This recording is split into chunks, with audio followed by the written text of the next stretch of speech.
Hey everyone, welcome to our first Facebook Live in 4 different episodes. This is episode 1, the 5 mistakes that directors make in the beginning of the school year. So let me just see who's here. So if you're here, say hi in the comments. So I know that you're here. So let's see who's showing up live, and then we'll dive right into what those 5 mistakes are. So I see a bunch of people are coming in. Just say hi in the comments so that I know who's here and who I'm talking to. So Jamie's here, and Christy. Hey, Christy. How are you? And I just froze. Unfrozen. Kim is here, Frummy's here, Cindy. Oh, hey, Cindy. How are you? Gosh, I haven't seen you guys in so long. This is so exciting. So yeah, we got a bunch of people coming in. Awesome. Super excited for tonight. So I'm going to give 1 more minute for people to get in, and then I'm going to dive right in. So, when is everyone starting school? Until we get started, we'll do 1 minute here. Is anyone starting next week, or most people starting the week after Labor Day? When are most people starting the school year?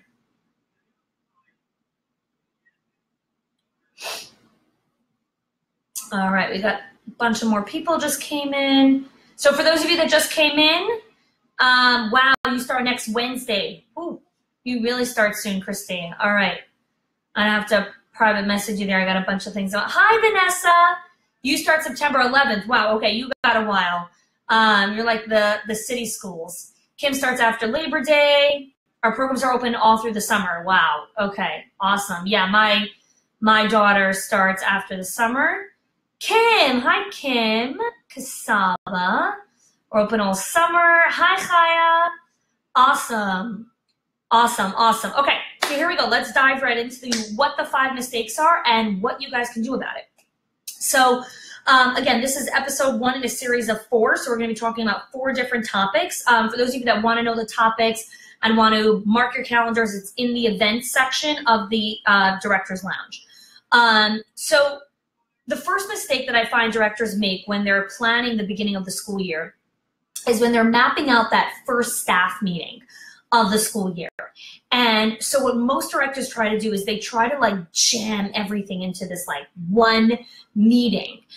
So they end up talking about school policies, expectations, new specials that year, contracts, anyone new on the board. They talk about classroom placement, who their people are going to be working with.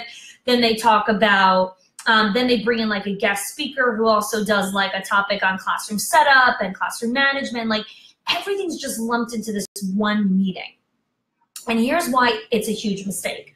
Number 1, our brains can only take a certain amount of information. And so even if you want to do a full day of meetings, that's fine. Categorize them.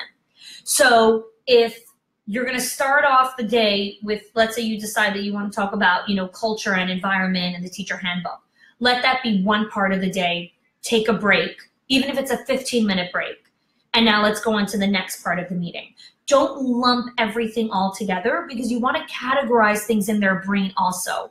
The way our brains are wired is that when we're listening to intake of like policies, just updates on like calendar and stuff like that, our minds are in like passive mode because we're just being passively given information.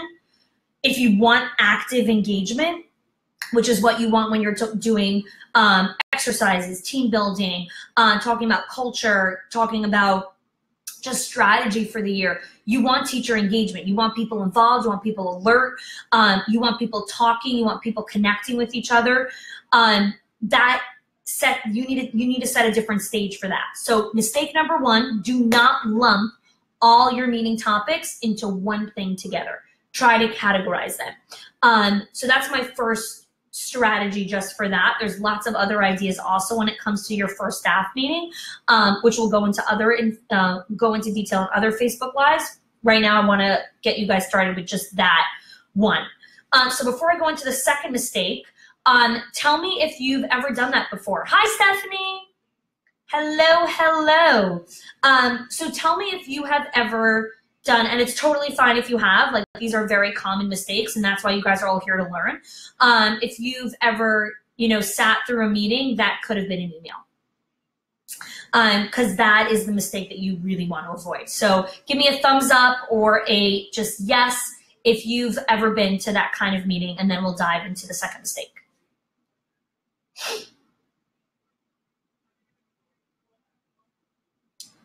All right, got a bunch of people here.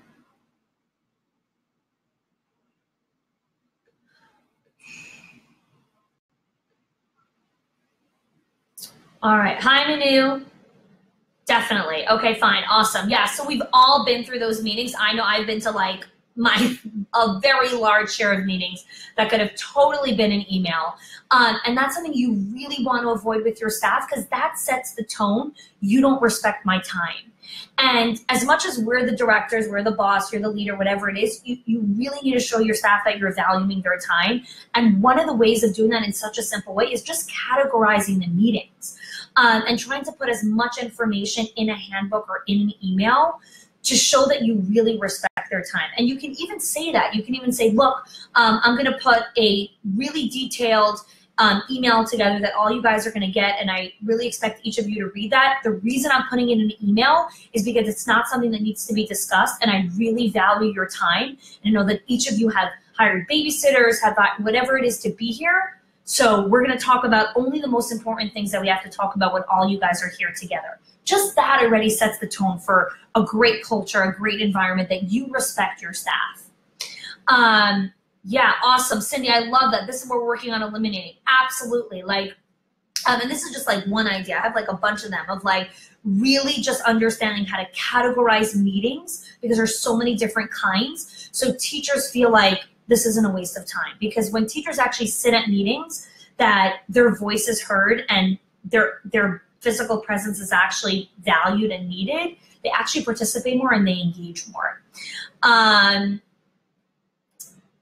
You're eating dinner here, so you'll be quietly messaging. No problem, Vanessa, no problem.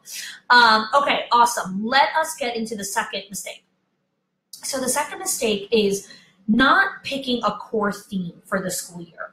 Kind of just haphazardly hoping that you don't have a repeat of next year, right? So if there's one thing that every director wishes for is, I don't want to repeat the same mistakes of last year, right? Albert Einstein always says, the definition of insanity is what?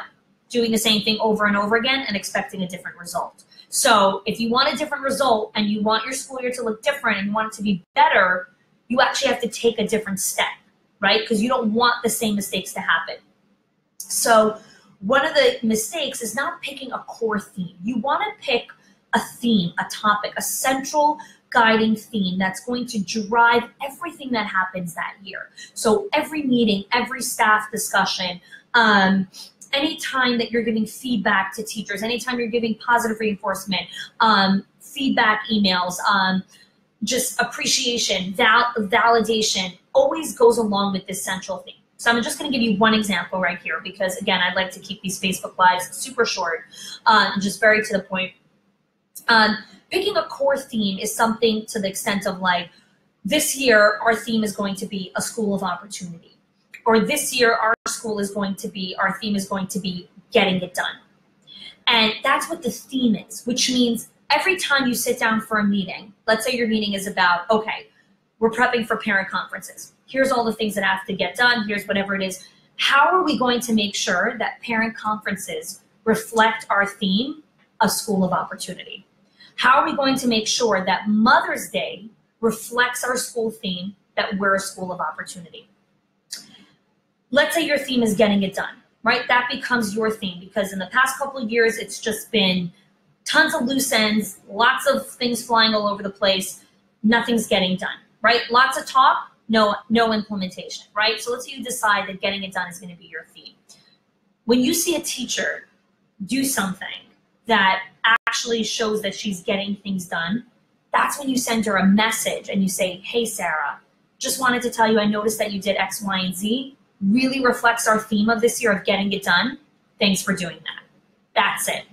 And what it does is it just creates this momentum throughout the year that this is a core theme that we're working for. Again, you can't focus on everything.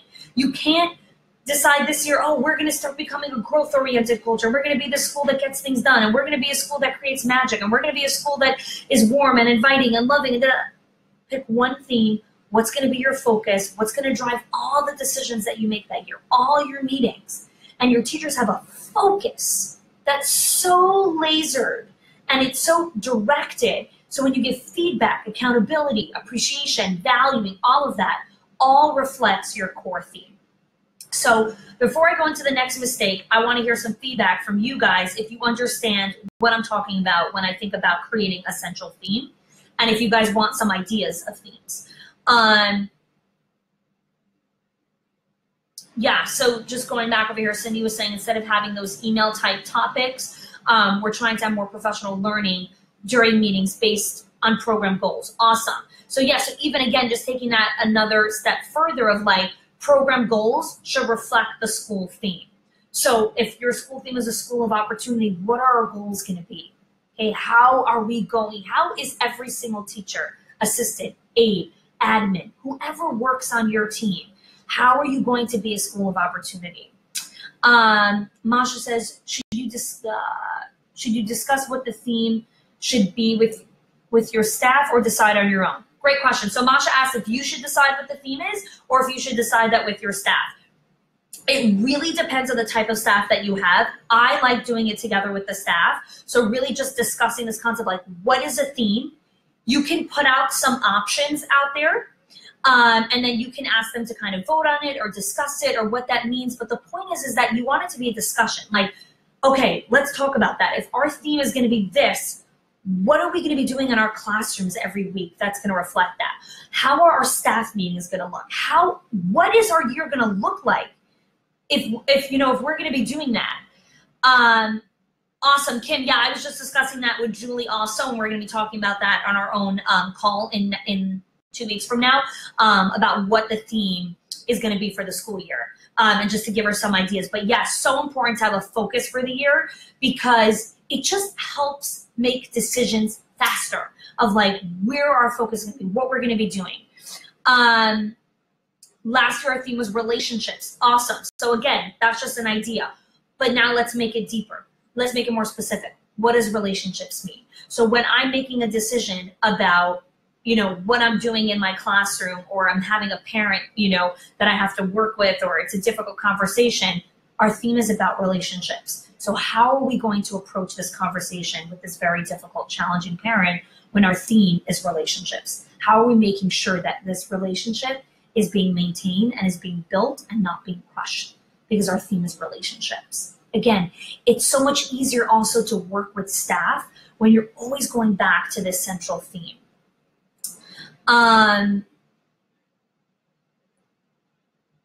What are a few that that can encourage staff to come up with the staff? Yeah, so think about what were some of the biggest issues that happened last year that you don't want repeated, right? So I had one director who had a really difficult time with parents. She actually had 8 parents pull their kids out of the school because of 2 teachers that just didn't know how to have a relationship with parents. 8 parents, that's a lot. It doesn't matter how big or small your school is. 8 parents is a substantial amount of people to pull out of a school because of the relationship that they had with the teacher that just wasn't positive. And so for this coming year, she was like, oh, I want to do this theme. I said, no. Your theme is parent relationships. That's your theme. Every single thing that happens this year is about building and nurturing parent relationships. You have got to get back on the market as a school that knows how to cultivate and nurture parent relationships, okay? That's that school. You might not have that issue at all.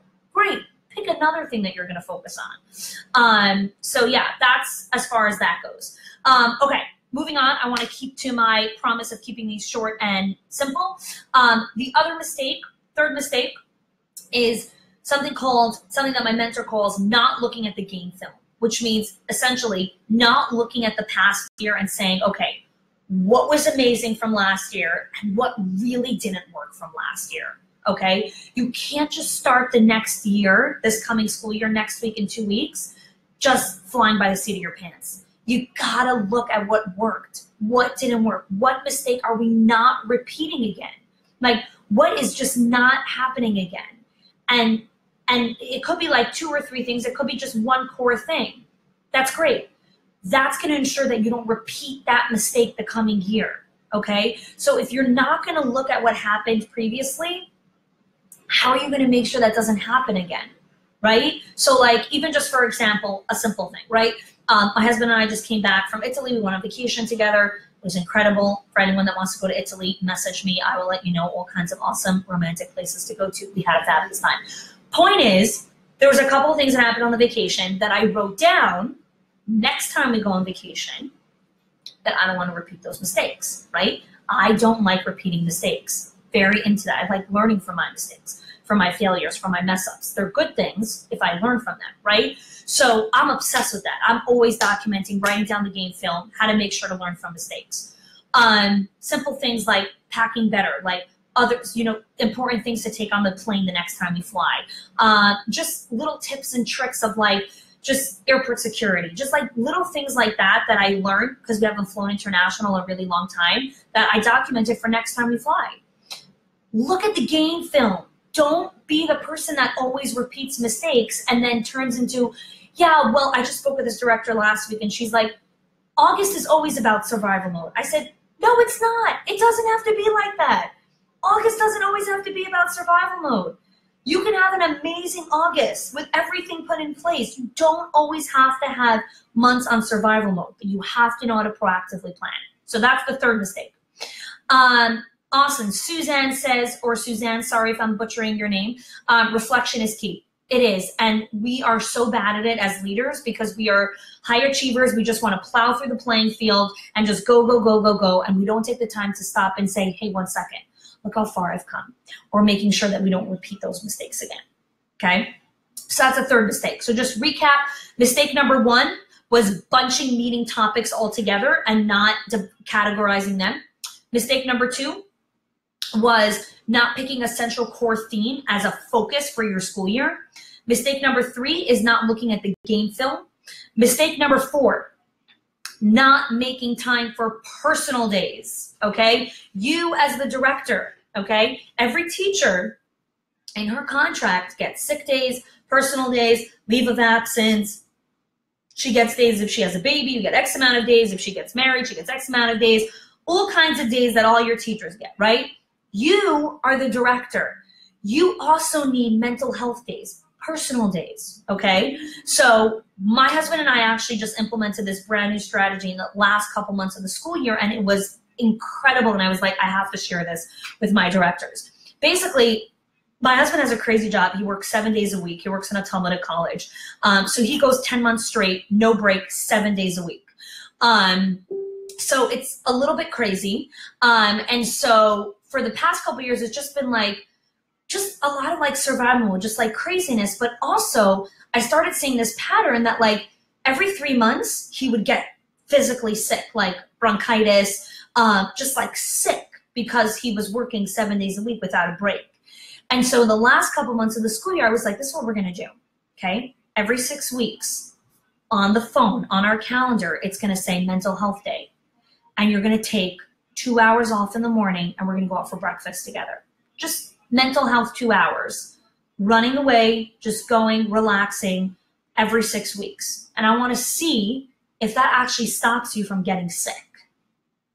Well, let me tell you, it did, okay? Every 6 weeks, we had to go off on our calendars, okay? Because we're that busy that we don't remember that 6 weeks passed already. And it said mental health breakfast, okay? He took off 2 hours off in the morning. He could do that. We went out for breakfast. There's lots of fun places here in New York City and Brooklyn to go out for breakfast for 2 hours, or we go out for like a late lunch or something like that. Kids were all in school. And it actually stopped him from physically getting sick because his body was able to relax and then he was able to go back to work. Personal days, mental health days are some of the biggest mistakes directors make, wearing themselves out to the ground and thinking that you're martyrs, that you can just go and go and go without stopping.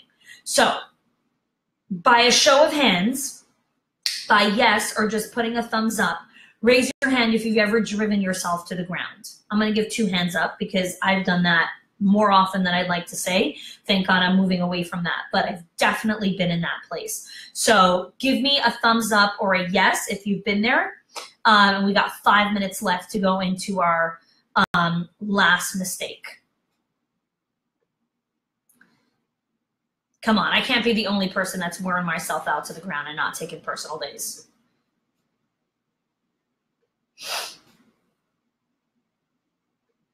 Let me hear from you guys. Yes, awesome. Can count on you.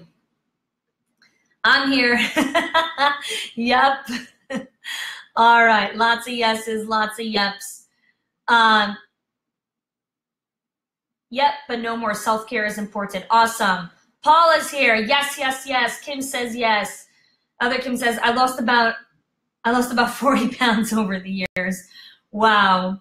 Only when I reach exhaustion. Yes. So too many times we wait till we reach exhaustion, and that's when we take the personal day. So if you're going to take a strategy out of today's little Facebook Live series is mark it on your calendar. Okay, teachers come and they ask for personal days, and if they haven't used them up yet, we give it to them, right? We don't ask them where they're going. We don't ask them why they're taking off. They have a personal day. They're an adult. They can take a personal day. You're an adult. You're a human being. You don't have special powers over your teachers. You also need personal days. Take them. Use them. Okay? Went back to school when my baby was a week old. Yes, we have all been there, done that. And there's always going to be a time and place when you do have to push yourself like that. You know, 2 weeks after I gave birth to my 3rd baby, I was back in college because I had to finish and I needed to graduate with my master's. So yeah, 2 weeks after birth, I'm carrying this little newborn baby, and my nanny came to help me and watch the baby while I was in class and jumped out every hour and a half to feed the baby. It was hell. It was like a nightmare. But again, I'm not doing that every day. So there's always a time and place for that. But the point is that if that happens too often, you're wearing yourself to the ground. Canceled your vacation after New York. Unfortunately, waiting for the school year to start to take a nice long vacation. Awesome, Christy. Good. You need to take a nice long vacation. Vacations are super important. With family, yourself, alone, go to the beach for the day. I told this to one person who works, she lives in Beach Town. I was like, in 2 weeks from now in the morning, the assistant director is going to be there, and you're going to the beach for 2 hours. And then you need to send me a picture of your tan. That's how I know there's proof that you actually took the morning off. We feel guilty doing that, and you shouldn't, because it actually makes you a better director. All right, let us get into the 5th and final mistake is not asking for the right feedback from your teachers, which better stated, asking vague questions. So a lot of times directors will tell me, I always ask my teachers for feedback. I always ask them if, you know, they feel grateful and if they feel appreciated, if they feel valued or stuff like that. If you go over to your husband and you're like, honey, do you love me? He's gonna say, yeah, of course I love you. Okay. That wasn't what you were looking for. Okay. We're all women here. We all know when we're asking our husbands if they love us, we're asking for lots of other stuff, lots of other things hidden underneath over there. They don't get that. Teachers, okay, when you ask them, hey, do you feel appreciated? Do you feel valued? Do you feel like I support you? Of course they're going to say yes. You're the boss. You hold their paycheck over their head. Of course they're going to say yes. You have to ask really good questions so that you can really get feedback. And the reason that you're looking for feedback is because you want to be a better leader, right? Feedback director annual assessment. No. You can't get feedback annually. You got to get feedback constantly. Could you imagine if you only gave teachers feedback once a year on their performance in the classroom? How can they ever become better teachers? Feedback has to be consistent, and we're going to be talking about that in another Facebook Live. I think it's tomorrow in the 4-step framework of the meeting. Teachers need to get feedback every month about how they're doing in the classroom. You can't come to a teacher at the end of the year and say, hey, you messed up this year. You got to constantly give feedback to teachers, and it has to be done in the right way. But one of the best questions to ask teachers in the beginning of the school year is asking them, how can I be a more supportive director this year? How can I be of better service to you? Okay, you can ask that in a group and have the teachers fill out, you know, a piece of paper and submit it. You can ask that one-on-one when you're rehiring teachers. You can say, yeah, Elle, you just asked, how do I join? You're in, you're here. Hi, I hope you can hear me. Asking a teacher one-on-one saying, hey, you know, you've worked here for the past couple of years. I'm always looking for feedback because I want to become a better leader. I want to be a better director for my teachers. I want to support you in the best way possible. Is there something specific that I can do to be more supportive, to make your job easier? Is there something I could do that that I didn't do last year that you secretly wish I would do this year for you? You don't have to let me know now. You can send me an email. You know, you can let me know in a couple of days. But I really want you to think about it because I really want to be a more supportive director. And that is the final mistake that directors don't make, is not asking for feedback. And one of the reasons why is because we're afraid. We're really afraid to hear what the teachers have to say. But here's the thing. If you're afraid to hear feedback from your teachers, you almost can never give feedback to your staff about anything that they're doing in the classroom. You need to take the first step because you're the leader. You're the one that, you know, sets the tone for the school year. So let's do a quick recap here and we're going to sign out. 5 mistakes that directors make in the beginning of the school year. Number 1, lumping all the topics all together and not categorizing meetings. Mistake number 2, not picking a core theme or central topic for the school year. Mistake number 3, not looking at the game film, not looking at past mistakes and reflections for, you know, to understand what to do for this coming year. Mistake number 4, not taking personal days. And mistake number 5, not asking for feedback from your staff. So here's the thing. If you guys enjoyed this, it's great because we're going to be doing 4 more of these. But also starting August 8th, 9th, and 10th, we're going to be doing a boot camp training actually, which is the EC Leadership Boot Camp. We're going to be doing 3 days of awesomeness, deep dive prepping you for the school year. We're going to be going to each of these topics in a lot more depth. Each one's going to be a little bit longer with a lot more strategies and implementation for you guys to take home. So if you're interested in that, say yes, please, in the comments. And I'm going to send you guys a link to sign up for that bootcamp training. The link isn't ready yet. It's going to be ready tomorrow morning. So if you're watching the replay or if you're here live, write yes, please, that you want to join our EC Leadership Bootcamp training, which is next week. And I'm going to reply to your comment, private message you with the link to join for the webinar bootcamp. So Vanessa wrote it, SD, awesome. So all you guys just write that so I can private message you guys the links. Anyways, before I sign out, please take 1 more minute and just write down which mistake resonated most with you. Always curious to know that. So just take 1 minute and then I'm going to sign out of here. Awesome. Kim, honey, is the stuff you're discussing, is the stuff you're discussing? Yes, Kim, of course. Any of my private clients get all of the awesomeness and even more. So yes, 100%. So Esty says number 1 resonated with her most, just bunching all of those meetings up together. Thanks so much, Esty, for sharing that. Vanessa says asking for feedback more often. Awesome. Thank you for sharing that. Anyone that shares, I just want to say this, and I see this all the time, like being involved and engaged, even joining on like a mini Facebook live streaming, those little action steps. Again, your teachers mirror who you are because you're the leader, right? Think about parenting. Kids mirror who we are. You know, when we're the ones that say please, say thank you, are involved, have manners and all of that, our kids mimic that. They do. So if we're engaged and we're excited and we're want to be involved, our teachers are going to mimic that because we're creating that environment.